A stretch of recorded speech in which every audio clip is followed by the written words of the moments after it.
Welcome to Franchise Marketing Radio, brought to you by SEO SAMBA. Comprehensive high-performing marketing solutions for mature and emerging franchise brands. To supercharge your franchise marketing, go to SEOSamba.com. That's SEOSAMBA.com. Welcome to Franchise Marketing Radio. Stone Payton, Lee Cantor here with you this morning. Today's episode is brought to you in part by the Business Radio X Studio Partner Program, equipping franchisors to help franchisees dominate their local market.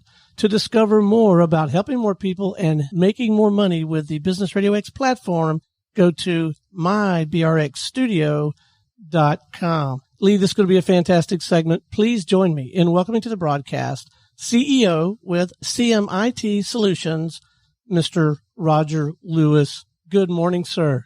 Good morning. Thank you for having me today. Well, we're excited to learn about CMIT Solutions, Roger. So why don't you tell us a little bit about it? Sure. CMIT Solutions, a leading provider of information technologies.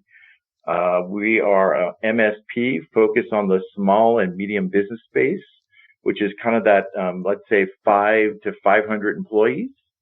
And we have more than 200 locations throughout the United States.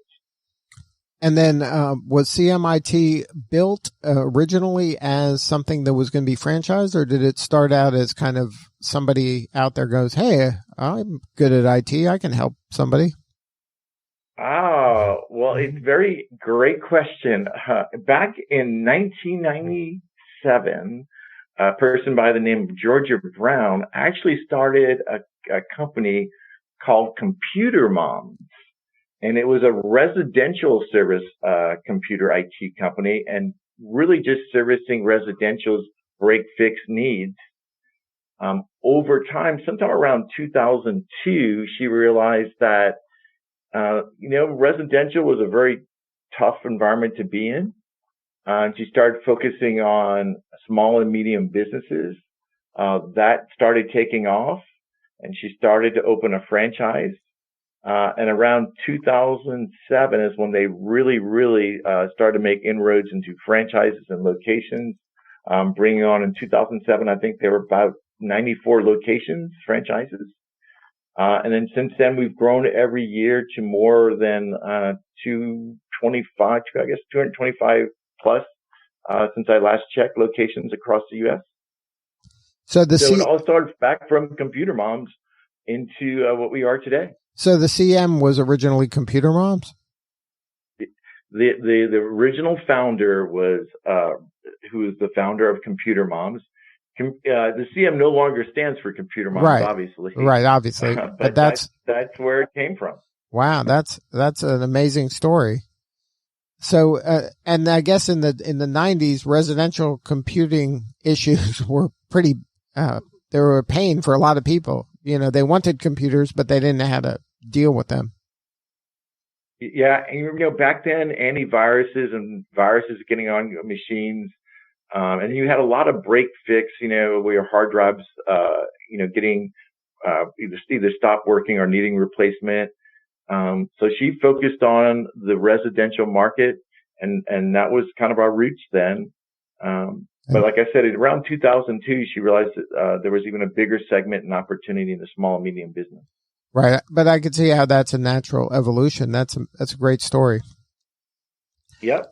Now, is the person who buys the franchise, is the ideal franchisee, are they somebody that is a techie person, or is this somebody that just has to manage technical people? It's interesting you say that. That's another great question, because many people who reach out to us initially believe that they have to have an IT background in order to be successful as a franchise owner, and that's just not the case.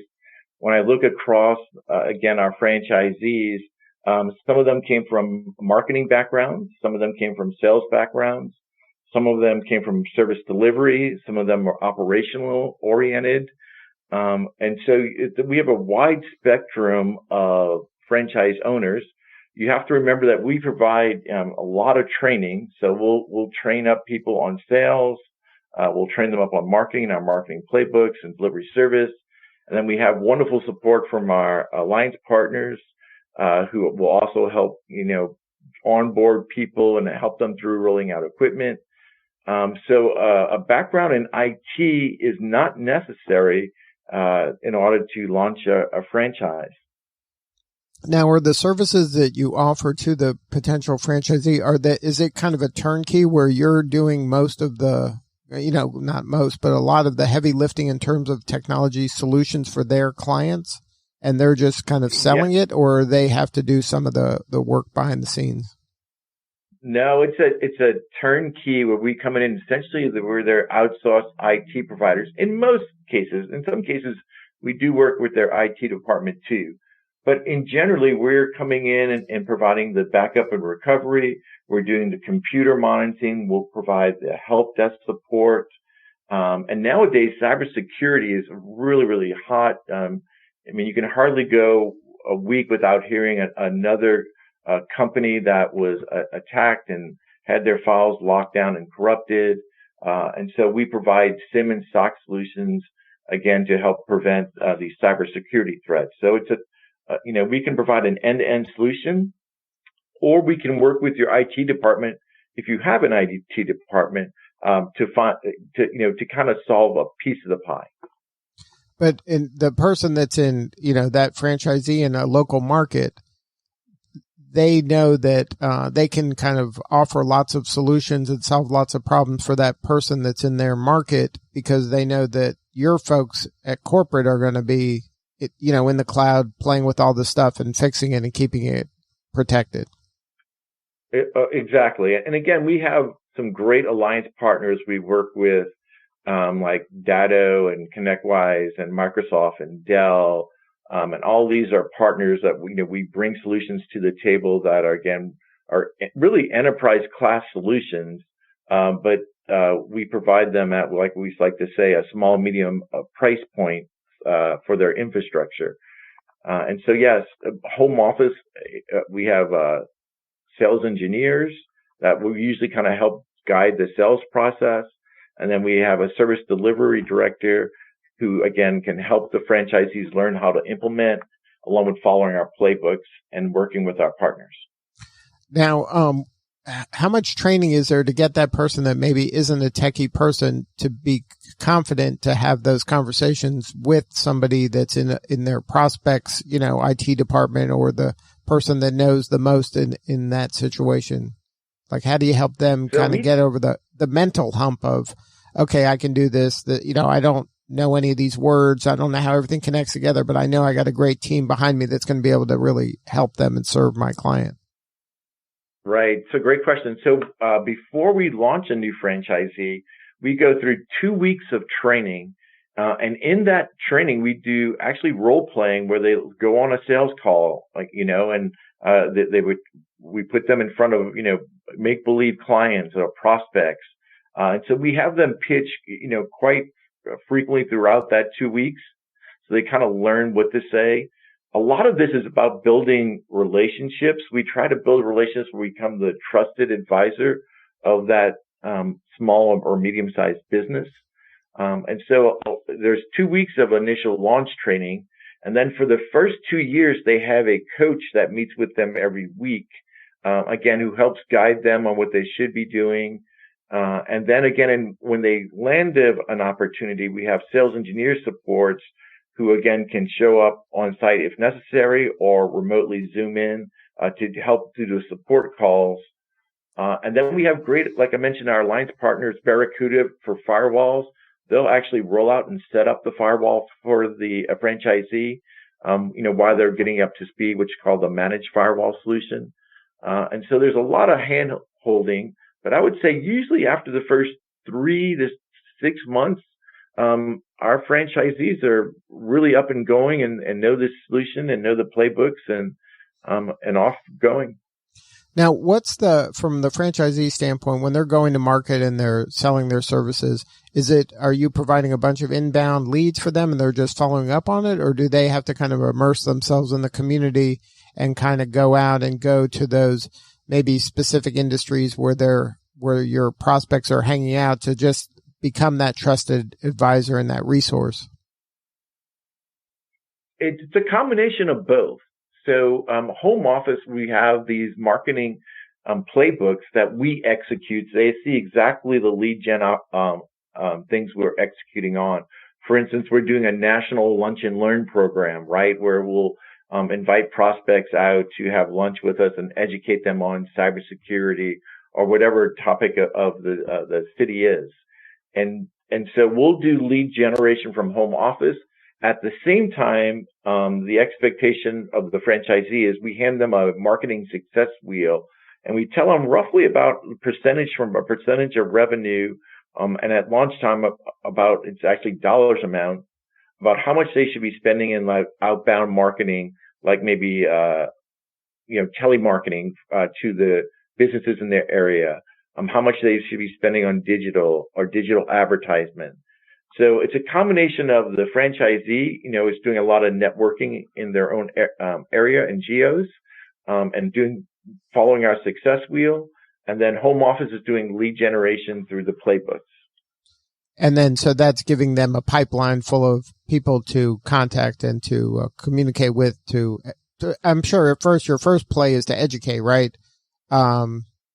Is that part of the selling process? I would imagine is to educate the person on, hey, there's cybersecurity risks, and here's some tips and tricks to help you take care of it. And if you need us, then we're available. Is that the way you go to market? Yeah, well, there's actually a whole sales process that we actually take them through, which is very consultative solution selling in nature. So again, they'll do a lot of role playing at home office before they ever launch. So they're educated on the products. They actually get to touch and feel like the backup and recovery data devices, so they can see and the actual types of products they would be proposing to the businesses in their area. So there's product education, so they understand what they're selling. And then there's a whole solution selling process and model we follow that we found effective. Again, at the end of the day, these small businesses, people buy from people. It's so important to understand relationships. In most cases, we have our franchisees are focused on the customer's needs. And remember, our customers, they have, dreams about growing their businesses. And really, IT is just one aspect about how to help them support and grow their business. And that's how we approach the market. And a lot of times that is what separates us. We're not going in just to do a break fix and a vendor who's in and out. We're really there to help support that business, help them grow to meet their objectives. And then I see on your website that you serve a bunch of niches inside of a market, like there's healthcare, there's accounting, there's professional services. How do you help the person that's the franchisee kind of immerse themselves in each of those individual groups? Well, what we've found is, again, across our locations, there's certain areas of the country that have a tendency towards a specific industry. For instance, in the Northeast, it's very, very heavy on financial. And so we do a lot of financial industry marketing campaigns, and they'll have a lot of financial customers just because, you have a lot of just financial small businesses in the New York and the Northeast area. And there's certain regions of the country where we'll see healthcare and medical. And so we run as like we call these industry campaigns. And we certainly have certain franchises that really have specialized in specific verticals. And then we have others, depending on where they are, like here in Austin, most of the franchisees are across verticals. They'll service lawyers and medical and technology companies. And so they're servicing all verticals. So you mentioned that it doesn't take very long for a franchisee to get up and running and feel confident and really serve the market. Do you have any success stories you can share of somebody that maybe started out with one and then has expanded and is, kind of an empire builder in the CMIT solutions world? Oh, sure. We have Larry Kerrigan out of Boston started out with just one. And, I don't think he would appreciate me reporting his financials, but he's certainly grown, one of our fastest growers. a tremendous success story in regards to year-over-year growth. He's probably growing at 25% a year-over-year growth in the industry and clients that he's brought on. Ian Miller on the West Coast is another. He's a very recent franchise owner, under 2 years. Could be hitting our, what we call like 7-digit club very shortly. And so there's quite a few franchisees. Again, it's, once you train, if you're kind of all in on the process and if you embrace the process and the playbooks, you'll really do maximize your chance of success. And that's really the key to franchising. And whether it's CMIT Solutions or I think any franchising, is having great processes in place, great training in place, and great partnerships. And then having the franchisees, individuals who are kind of all in on growing their business and willing to embrace those processes that have established. Instead of bringing preconceived ideas, we like to say if someone's really good coachable, they make a great candidate. And then for you, what's the most rewarding part of the job as the CEO? Oh, I still am, I've myself have been a serial entrepreneur. So I've done 2 startups and 2 exits successfully. And so for me, this is a way, a little bit of giving back and working with these franchisees, really helping them, educate them on how to build your business and grow to be successful, a company. And so being able to provide some of that, like sales and marketing that a lot of the franchisees kind of first walk into, that's kind of their number one job when they first launch, right, is getting that first client. I find that very, very rewarding, working with the franchisees and mentoring. And then the other thing that's really rewarding is solving the business needs of the small business. Again, every small business we work with has dreams and aspirations of growing their business, right? And so when you're part of helping them accomplish their dreams, that brings great satisfaction, both to the franchisee and to me personally. And then you mentioned that you don't want to be kind of this commodity vendor in terms of, it's broken, so we fix it and thank you, bye. You want to develop a relationship so that you can become a resource and maybe proactively help them rather than reactively help them. How do you kind of thread that needle? Because, I mean, I guess it's a matter of choosing the right franchisees that really buy into the culture, because that to me is a culture choice, not necessarily a solution choice. That's you're choosing to behave that way. Oh, I agree. And look, one of the things I walked into as CEO of CMIT Solutions was an outstanding culture. I've worked with many companies before, and I'd say CMIT's one of their differentiator is their culture. They have a passion to serve, a passion to help each other. We have these mastermind groups where the franchisees, like maybe a dozen of them of similar sizes, will work together. They'll do business reviews, help each other review about how much they should be spending on different aspects, and they'll lend text to each other. And so the whole culture and community that was established here, and a lot of that I think has to do with, some of the core beliefs that they were founded upon the company, right? So I think that helped them a lot in regards to having these core beliefs, which are, they want franchisees that have character, integrity, that are passionate, that believe in professional and personal growth. And this has to be fun for you at the end of the day. You're starting a business, you're building something, you're going to work hard for it. You want to have fun. And so those core beliefs that they established led to a great culture, which then built a great community. And I think that community then carries over how they work with their clients. Our goal is not to be seen as a vendor, but again, as a strategic advisor. And that all happens because the customer knows that, hey, we have character and integrity, that we are looking out for them, that we're not going to recommend a solution that unless it's something they need. And over time, you build that relationship, and almost kind of like that, I'd say like their virtual CTO.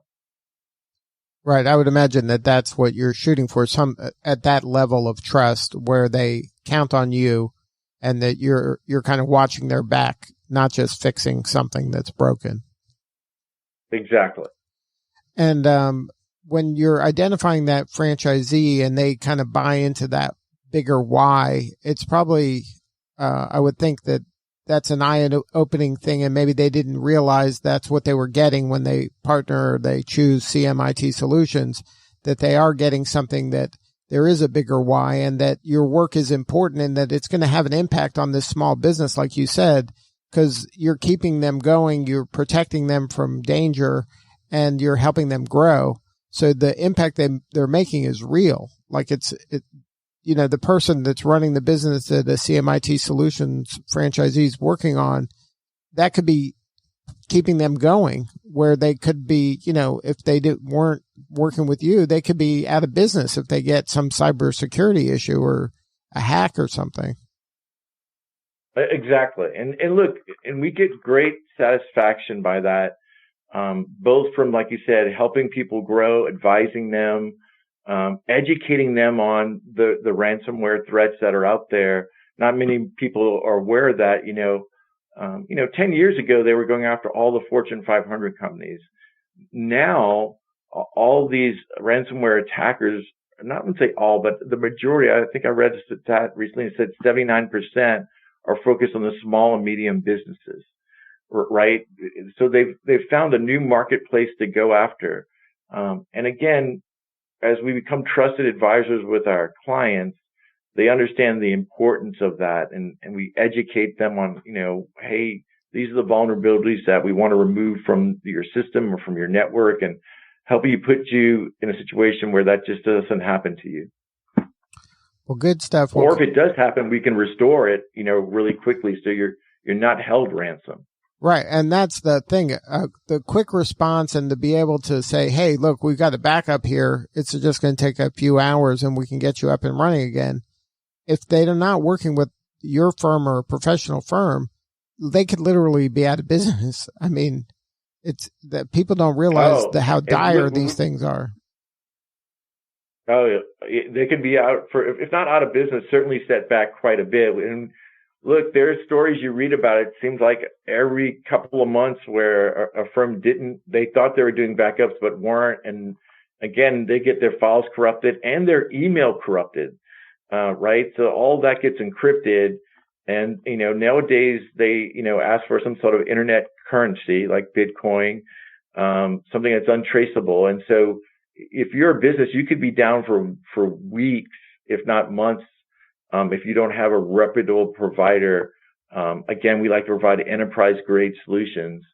And so, that's a key part of today's, IT technology services is a lot of it's education about what's out there. I saw one Gallup poll that said that from the small businesses, their number one concern is IT security. And that's a good thing because the threats out there are real and they're very sophisticated nowadays, very, very sophisticated. The days where you could identify a bad email not to click on are over. Nowadays, you're getting emails that look like they're from PayPal or look like they're from the real organization. And so education's a big part of our process. Yeah, and these are, real threats. It's not that 14-year-old in the basement with Red Bull. Like there's organizations that this is their day job is to. Absolutely. I